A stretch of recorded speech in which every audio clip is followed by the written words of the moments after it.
Welcome to Crescent City Crime, dear listeners. I'm Tracy. And I'm Brian.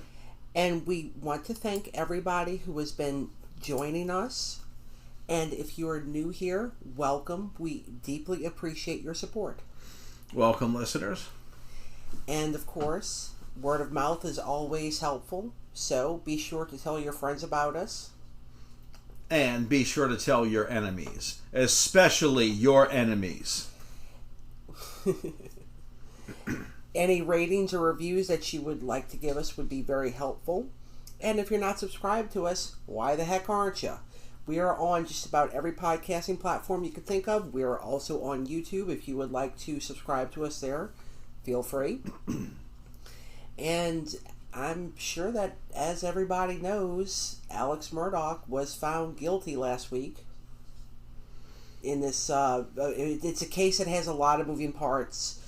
Fraud, murder, etc., lawsuits, but he was ultimately convicted of killing his wife and son. Yeah, deliberations were short. Pretty short, and like a typical sociopath, he showed no emotion during the reading of the verdict. No, he didn't. He just kind of blinked. And in this type of a trial, of course, the defense attorneys are desperate. They did a poll of the jury, which was a rather lengthy poll of the jury because they not only ask in that state, they not only ask each jury what their verdict is, but they ask them, is that your verdict? Right. So there's different strokes, different states. Well, now the other case that I've been paying attention to is the Walsh case, where Anna Walsh was likely killed by her husband. That her husband actually had a lot of questionable Google searches, like basically asking Google, how do you dispose of a body, etc., etc. He was seen on camera going to the hardware store to buy tarps and tape and basically a murder kit. Yeah, some people they just think they can blend in with everyone else while they're doing things that are obviously planning of a murder. And it's funny how back in the day, if they'd only be able to figure out if you were researching this if you were, talking to people, which is how you would research it, way back when. But apparently, now, of course, there's records of online searches. So if you, through a platform that you regularly use, like your phone or your computer, if you, or if you, let's say someone else's computer, if you log on yourself and then you do these searches, there's obviously going to be a record of it. And many of these people, they really don't know how to go about doing this, which is just fine because, as they say, criminals are stupid. Although in some cases, because the person's emotionally involved, they're not using their best judgment. They're not, but I also can't help but think that if you are a true sociopath, you're going to think, oh, I'm not going to get caught. Nobody's going to check my browser history. Oh, that's true. Sociopaths do have a tendency, they have a sense of entitlement and they feel like they can get away with anything. Frequently because probably until they do the thing that they can't get out of, nobody has stopped them before. Yeah, that's true. They're used to getting their way, and sociopaths get very upset when they don't get their way, since the entire world revolves around them. Apparently, Well, I really hope that Anna Walsh will get justice. There are children involved in this situation as well, so those kids lost both their parents. Yeah. I do know that family members have volunteered to step forward to care for the children, and I hope that it works out for them as best as it can. Yeah. So it's always more difficult when you have children involved. Always is. Now, we are going to head into today's main topic and continue our series on former Governor Huey P. Long. When we left off last week, Huey P. Long had attempted to bring impeachment charges against him, but they failed. And he had announced his candidacy for the United States Senate in the 1930 Democratic primary. So he framed his campaign as a referendum. If he won, he presumed the public supported his programs over the opposition of the legislature. And if he lost, he promised to resign. So, yes. Yeah. His opponent was incumbent Joseph E. Ransell, who was a Catholic senator that Long had endorsed previously in 1924. At 72 years old, Ransell had served in the United States Congress since Huey P. Long was age 6 years old. So he was in politics for a long time. Yeah, yes. Obviously so. Aligned with the establishment, Ransell had the support of all 18 of the state's daily newspapers. To counter this, Huey P. Long went back to his previous campaign strategy and purchased more sound trucks and distributed over 2 million circulars. Ah, yes. Yes, sound that was. Yeah, I believe that did start around the 1930s, using a truck with a big speaker. Yes. Yeah.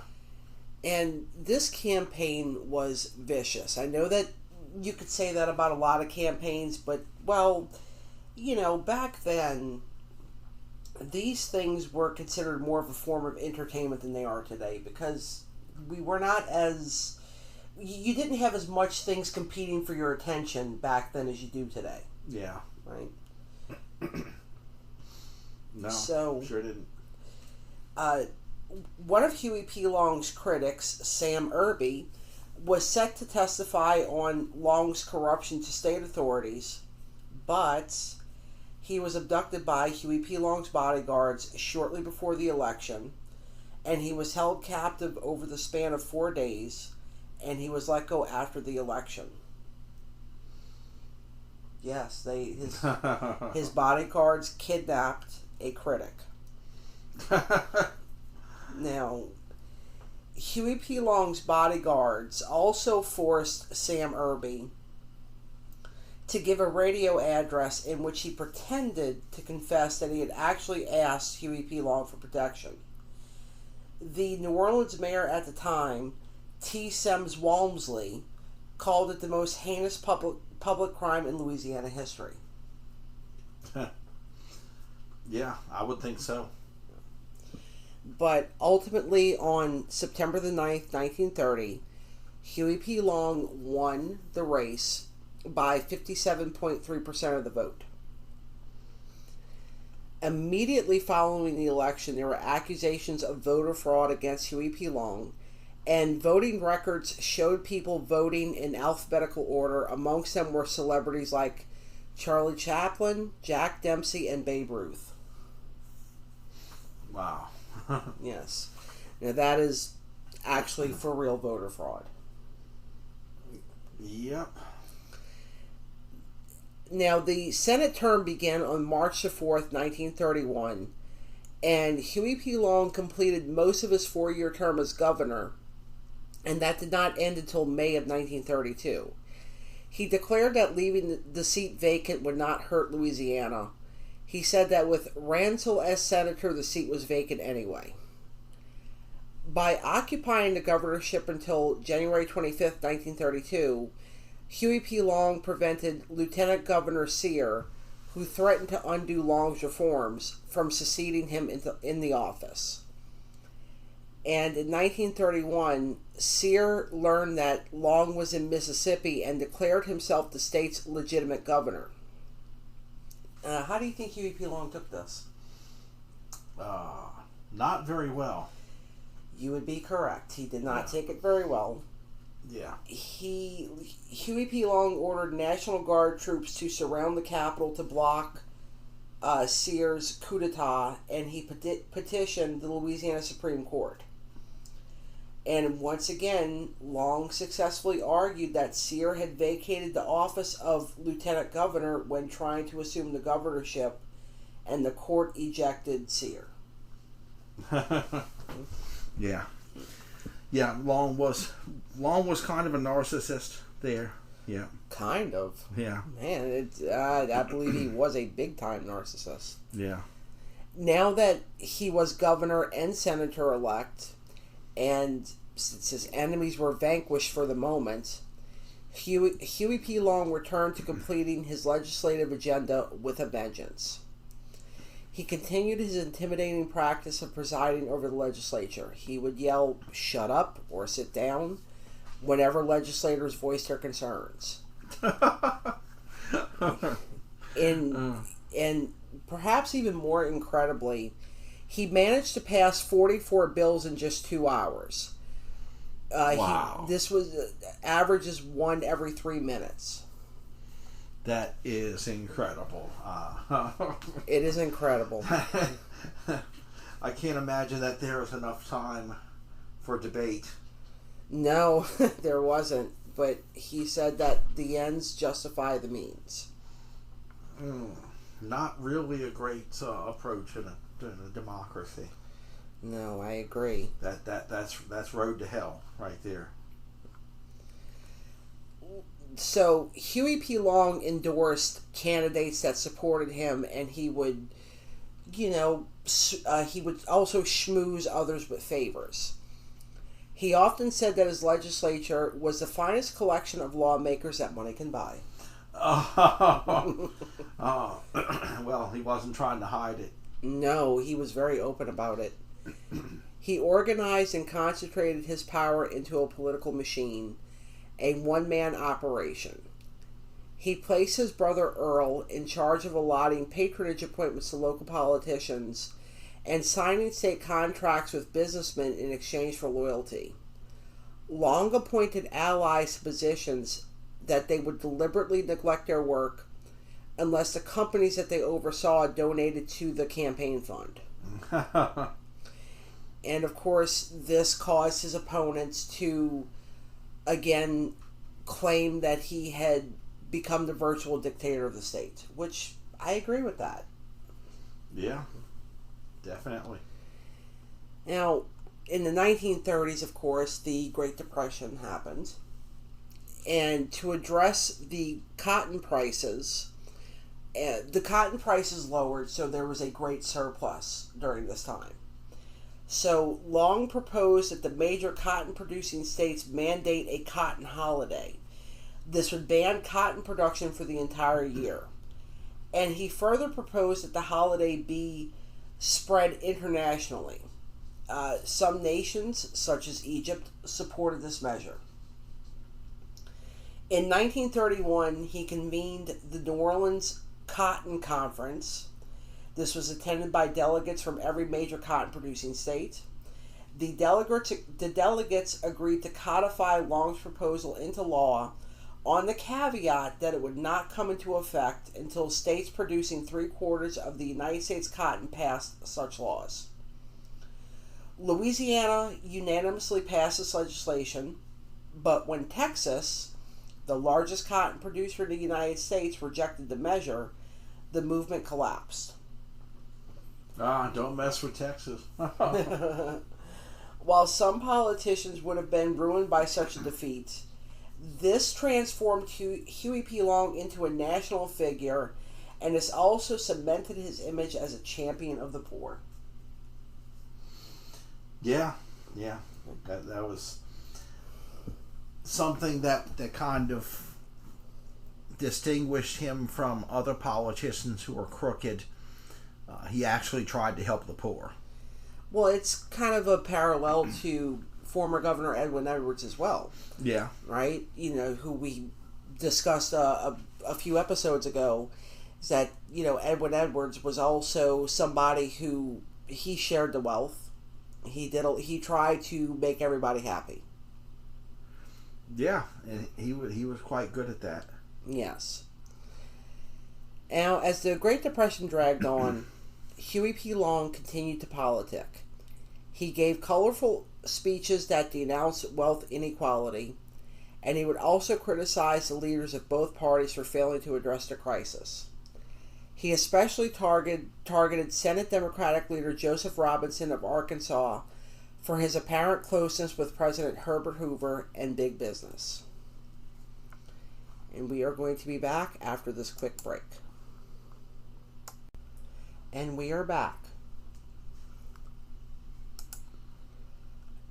During the 1932 presidential election, Huey P. Long supported New York Governor Franklin D. Roosevelt.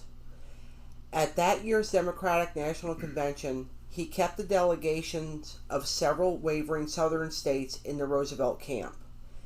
Because of his actions, he expected to be featured prominently in Roosevelt's campaign, but he was shunted to a speaking tour limited to 4 Midwestern states. Even though he had been knocked down a few pegs, he was not out. He found other venues for his message. He endorsed Senator Hattie Caraway of Arkansas, a widow and the underdog candidate in a crowded field. During a week-long campaign on Hattie Caraway's behalf, he gave 39 speeches, traveled 2,100 miles, and spoke to over 200,000 people. And Hattie Caraway became the first woman elected to a full term in the Senate. Wow, that's a little known fact. Yes, it is. About Huey Long. Yeah, I thought that was very interesting as well. Returning to Washington, Huey P. Long gave theatrical speeches which drew wide attention. Public viewing areas were crowded with onlookers, and among them was a young Lyndon B. Johnson, who later said that he was entranced by Huey P. Long. Long would obstruct bills for weeks and filibuster for hours. His antics, one editorial claimed, had made the Senate impotent. Yeah, that was a time when if you were filibustering, you actually had to stand up there and continue speaking pretty much nonstop. And it would only end when you stopped talking or when let's say, for example, like in the Louisiana legislature, the governor himself has to come, break the filibuster. But also you can have someone, back in those times, you could have someone take your place, give you a break, Right. Yeah. I'm not a big fan of the modern filibuster. I'm a big fan of the old filibuster, which meant you have to actually put all this effort into it. Yeah, I agree. I think if you're a politician, if you want it that bad, it should be you up there. That's right. In May of 1932, the Washington Post called for his resignation. His behavior and radical rhetoric did not endear him to his fellow senators. And in spite of his best efforts, none of his proposed bills, resolutions, or motions were passed during his 3 years in the Senate. Wow. During Roosevelt's presidency in the spring of 1933, Huey P. Long's attitude towards Roosevelt and the New Deal was tepid. He knew that Roosevelt had no intention of radically redistributing the country's wealth, and Huey P. Long became one of the few national politicians to oppose Roosevelt's New Deal policies from the left. He considered them inadequate in the face of the escalating economic crisis, but he still supported some of Roosevelt's programs in the Senate, explaining, "Whenever his administration has gone to the left, I have voted with it, and whenever it has gone to the right, I have voted against it." He opposed the National Recovery Act. He claimed that it favored industrialists. In an attempt to prevent its passage, Long held a lone filibuster. He spoke for 15 hours and 30 minutes. Wow. This was the second longest filibuster at the time. That's what I'm talking about. I don't know if we could talk for 15 hours. That would be quite a lot. I mean, you got to respect that. You do have to respect that. Really That's do. tiring. I can't imagine very many of the politicians we have today doing that. No, that's a real filibuster. It is, and I'd also. This is going to sound rude, but I don't care. I think that there are a lot of politicians today who are not intelligent enough to even be able to fill that amount of space with a topic. I agree. Yes. So, he also criticized Social Security. He called it inadequate, and he expressed his concerns that states would administer it in a way that was discriminatory to black people, which I want to point out at that time that was not an unfounded fear. Oh, yeah. Oh, yeah. In 1933, he was a leader of the 3-week Senate filibuster against the Glass Banking Bill, which he later supported as the Glass-Steagall Act, after provisions extended government deposit insurance to state banks and national banks. President Roosevelt considered Long a radical demagogue and stated that Long, along with General Douglas MacArthur, was one of the 2 most dangerous men in America. In June of 1933, in an effort to undermine Huey P. Long's political dominance, Roosevelt cut him out of consultations on the distribution of federal funds and patronage in Louisiana, and he placed Long's opponents in charge of federal programs in the state. Roosevelt believed that Huey P. Long was a fraud and that he intimidated voters. Now, of note here, Roosevelt considering MacArthur to be dangerous. Okay. Reason why why Roosevelt said that is because MacArthur was was very influential, okay, during the 1930s in Washington. And he was a political opponent of Roosevelt. Roosevelt was trying to pare down the Army's budget. Ah, yes. And MacArthur, who had served in World War One, okay, he was able to read the tea leaves, and he saw World War II coming, even during the early 30s, and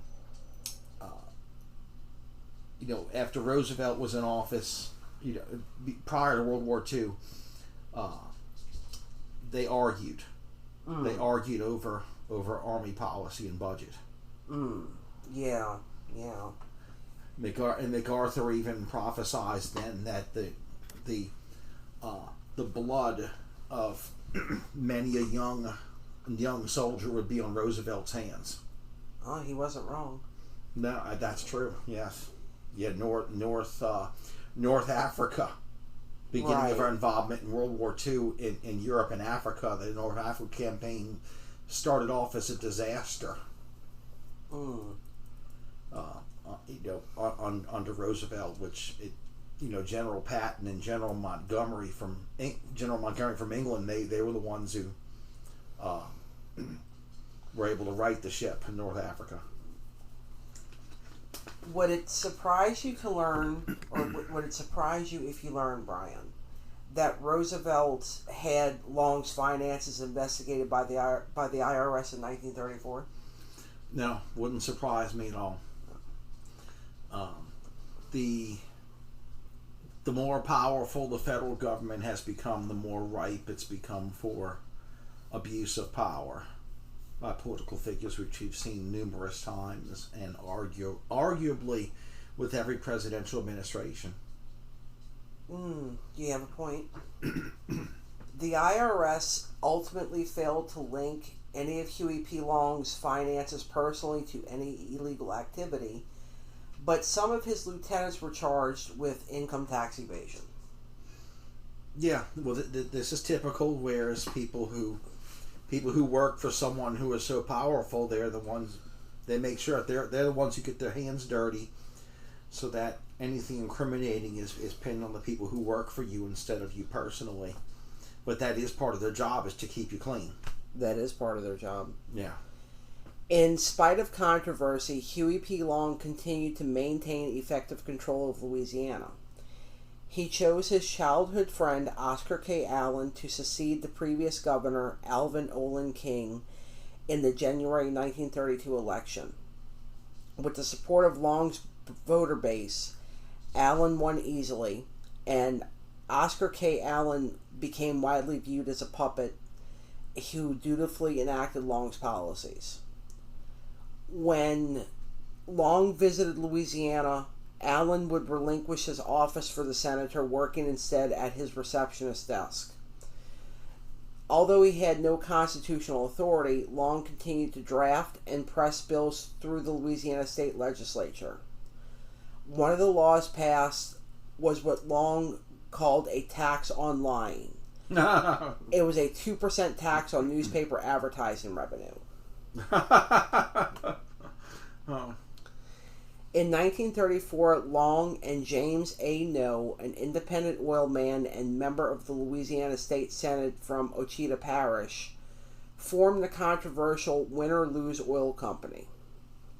The Win or Lose Oil Company, yes. The firm was established to obtain leases on state-owned lands so that its directors might collect bonuses and sublease the mineral rights to the major oil companies. Although ruled legal, these activities were done in secret and the stockholders were unknown to the public. And it probably won't surprise anybody that Long made a profit on the bonuses and the resale of those state leases and used the funds primarily for political purposes. Of course. Of course. Popular support for his policies raised the possibility of a 1936 presidential bid against Franklin D. Roosevelt. When questioned by the press, Huey P. Long gave conflicting answers on his plans. Long's son Russell believed that his father would have run on a third-party ticket. In spring 1935, Long undertook a national speaking tour and regular radio appearances, attracting large crowds, and this, of course, increased his stature. At a Long rally in Philadelphia, a former mayor told the press there are 250,000 Long votes in this crowd. Regarding Roosevelt, Huey P. Long boasted to the New York Times Arthur Kroc, "He's scared of me. I can outpromise him, and he knows it." Oh, yeah. As the 1936 election approached, the Roosevelt administration grew increasingly concerned by Huey P. Long's popularity. Democratic National Committee Chairman James Farley commissioned a secret poll in early 1935. The poll revealed that if Long ran on a third-party ticket, he would win the election by about 4 million votes, 10% of the which is 10% of the electorate. In a memo to Roosevelt, Farley expressed his concern that Long could split the vote, which would allow the Republican nominee to win. What do you make of all that, Brian? I'm not surprised that the Roosevelt administration would go to such lengths. I mean, Roosevelt was quite the power monger. He wanted to stay in office forever, practically. Yes, and back then that was before term limits. Yeah, before there was it's like 2 terms was a gentleman's agreement prior to Roosevelt. Roosevelt even tried to pack the Supreme Court, and saying a stitch in time saves 9. Right. 9 justices. Roosevelt tried was trying to put 3 justices on the court to make it a 12-justice court, so that he could make it so that he could just stay in office indefinitely as long as he wanted to. Well, But I thought the whole point of the Supreme Court is that it would have to be the majority vote of the court, which is why you have 9 justices. So, like 12 justices, you could, in theory, split a vote. Well, he'd already appointed justices to the court. Right. He was trying to appoint more. That's what I'm saying. Right. Yeah. All right. We will be back after this quick break.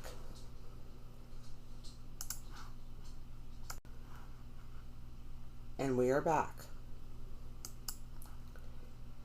A diplomat named Edward M. House warned Roosevelt that many people believe that Huey P. Long can do to your administration what Theodore Roosevelt did to the Taft administration. Yeah, that's interesting. Yeah, the earlier Roosevelt president. Yes, the earlier Roosevelt, but they're not related either, right? Or they weren't related. They were related. Yeah. Oh, they were. Okay. Mm-hmm. By 1935, Long's consolidation of power led to talk of armed opposition from his enemies. Opponents increasingly invoked the memory of the Battle of Liberty Place, which was in 1874, in which the White League staged an uprising against Louisiana's Reconstruction-era government. Yeah, that was an engagement where members of the New Orleans Police Department were literally fighting against these. I believe they were members of the Ku Klux Klan. Mm-hmm. And I believe that was the only New Orleans police chief to die in line of duty. The chief of police was killed. Oh. At the Battle of Liberty Place. Oh, okay. I didn't know that. Yeah. Which there was this memorial. Which got removed. Yeah, that was the first of the so-called Confederate monuments that was removed, even though that wasn't really a Confederate monument. Okay.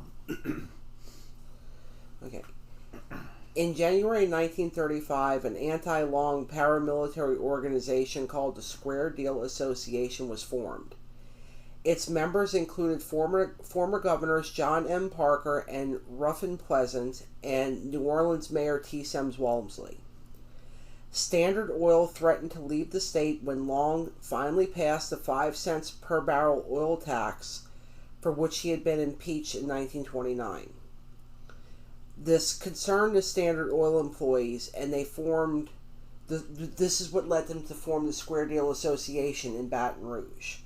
They organized themselves in a militia, and they demanded direct action. On January the 25th, 1935, the Square Dealers, who were armed, seized the East Baton Rouge Parish Courthouse. Huey P. Long had Governor Allen execute emergency measures in Baton Rouge. He called in the National Guard, he declared martial law, he banned public gatherings of 2 or more persons, and forbade the publication of criticism of state officials. The Square Dealers left the courthouse, but there was a brief armed skirmish at the Baton Rouge airport. Tear gas and live ammunition were fired. 1 person was wounded, but there were no fatalities. And at a legal hearing, an alleged spy within the Square Dealers testified that they were conspiring to assassinate Huey P. Long. Did you know any of that, Brian? Yeah, I'd heard of that, yes. I heard of that that insurrection there. Yes. It's quite intriguing how, we've talked about the Depression era a few times on this podcast, but it's crazy how certain methods that were used by high-profile criminals at that time also extended into politics. Of course. In the summer of 1935, Huey P. Long called 2 special legislative sessions. Yes, thank you. In Louisiana. During those sessions, bills were passed in rapid-fire succession without being read or discussed. Wow, that sounds like today. The new laws further strengthened Long's control over the state by creating new state agencies such as a state bond and a tax board holding sole authority to approve loans to local governments. There was also a new state printing board which could withhold official printer status from uncooperative newspapers. Oh. Yeah, I don't like that at all. No, that's violating the First Amendment right and there. There's also that Trumpian vibe again. Remember how Trump just hated the press when they would print mean things about him? Yes. Yeah. So, he also created a new board of election supervisors which would appoint all poll watchers and a state board of censors. This stripped away the remaining powers of the mayor of New Orleans, who he perceived to be one of his enemies. Huey P. Long boasted that he had taken over every board and commission in New Orleans except the Community Chest and the Red Cross. Huh. A September 7th special session passed 42 bills. The most extreme, which is believed to have been aimed at Roosevelt and his federal agents, authorized Louisiana to fine and imprison anyone who infringed on the powers reserved to the state in the 10th Amendment to the United States Constitution. And for those who may not be familiar, the 10th Amendment was included in the Bill of Rights to further define the balance of power between the federal government and the states. The amendment says that the federal government has only those powers that are specifically granted by the Constitution. Right, and powers not enumerated to the federal government or to the state. Exactly. On September the 8th of 1935, Huey P. Long traveled to the state capitol to pass a bill that would gerrymander the district of Judge Benjamin Pavey. Judge Pavey had held this position for 28 years, and at 9:20 p.m., just after passage of the bill, which effectively removed Judge Pavey, his son-in-law, Carl Weiss, approached Long, and according to the generally accepted version of events, he fired a single shot with a handgun about 4 feet away. The bullet struck Long in the torso.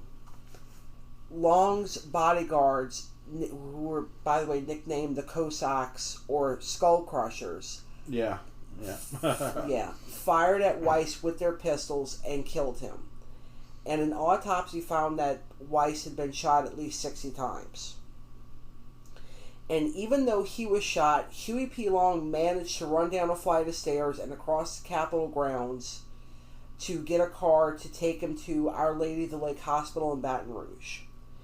He was rushed into the operating room where surgery closed perforations in his intestines, but they ultimately failed to stop internal bleeding. And Huey P. Long died at 4:10 a.m. on September the 10th, 31 hours after being shot. Now, at the state capitol, there's still bullet holes in the wall. Okay. Now, most of the bullet holes in the wall, I believe, were from his bodyguards. Well, that would make sense considering that Weiss had at least 60 bullets in him, right? Yeah. So probably more shots than that were fired. Right. Oh yeah, definitely. They probably had extra magazines too.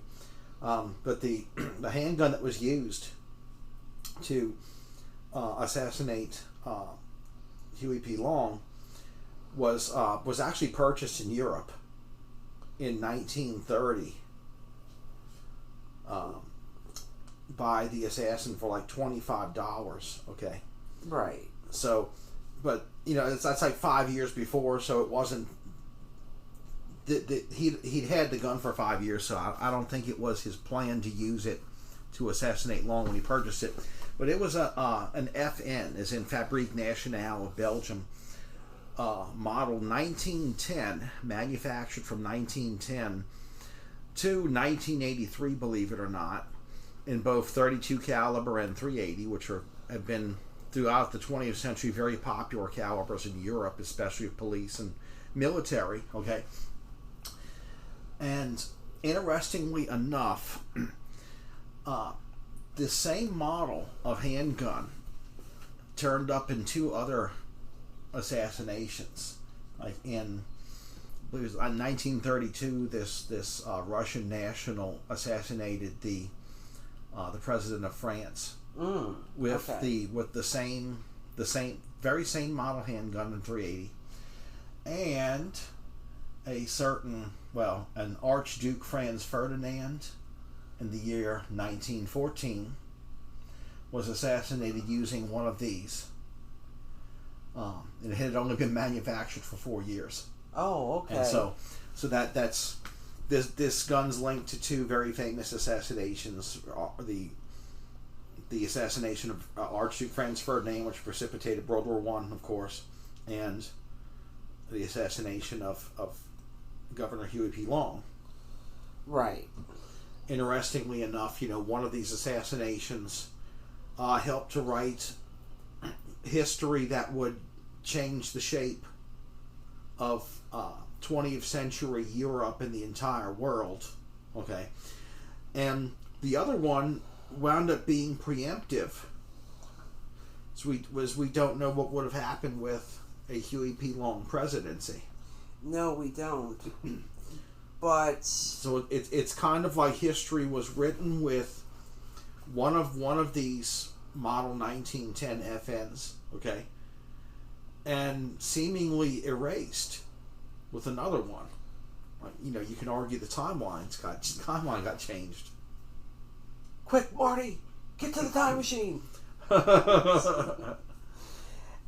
Now, there are flaws in the story that have emerged over the years that raise questions that do challenge the official version of the events, but it's never officially been refuted. A lot of these challenges have been touted by Carl Weiss's son, who was an infant at the time of the shooting, so he never got to know his dad.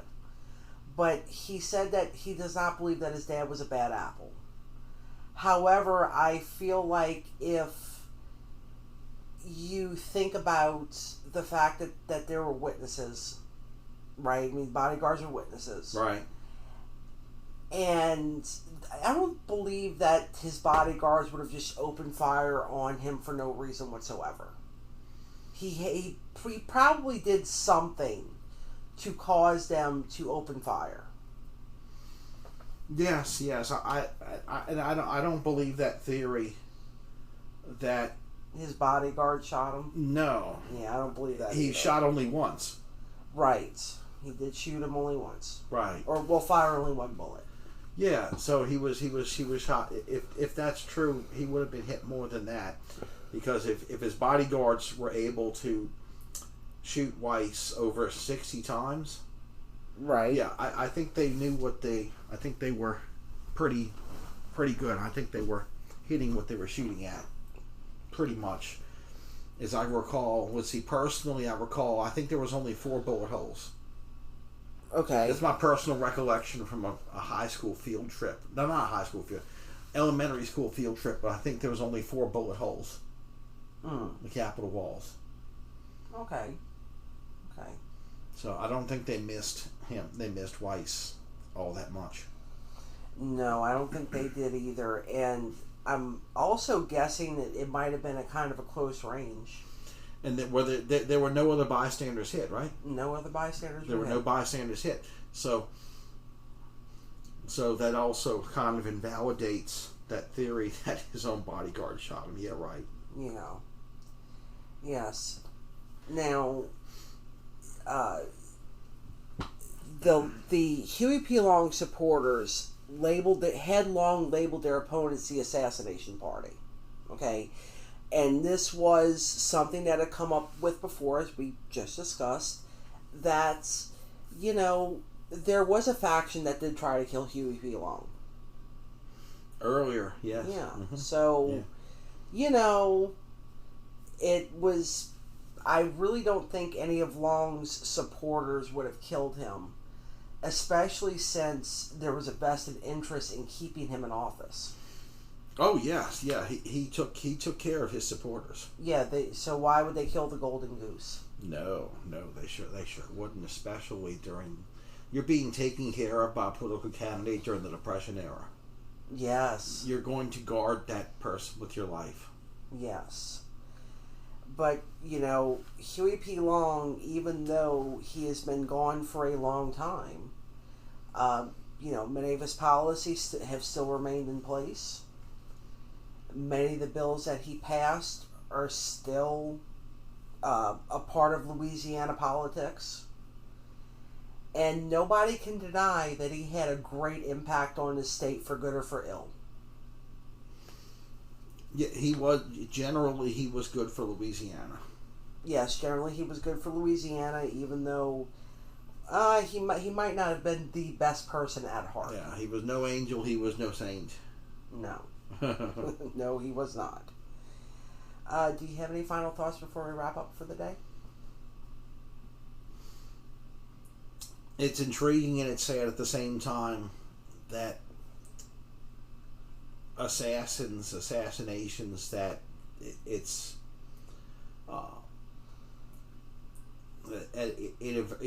everts history. It makes you think about what could have been.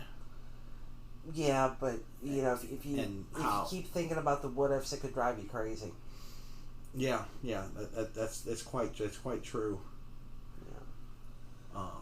It's how some people gain notoriety by assassinating famous political figures, and some political figures gain further notoriety by being assassinated. Yes. All right, everybody. Well, that's going to do it for us today here on this episode of Crescent City Crime. Next week, join us as we discuss a case involving an ambush, and it is something that has only recently come to a resolution. Oh, interesting. Yes. So everybody, be safe, be kind. Remember that we're all human beings, and don't park next to vans. And by the way, the pistol that was used to assassinate Huey P. Long is on display somewhere at the Capitol. It is on display. Yes, I forgot to mention that. To this day, and so if you think you might be assassinated or it's a dark, dangerous place, don't go there in the first place. Just nothing's worth going to a dark and dangerous place. Nothing at all. And if you are talking to law enforcement in a professional capacity, and you are not the victim or the witness to a crime, lawyer up.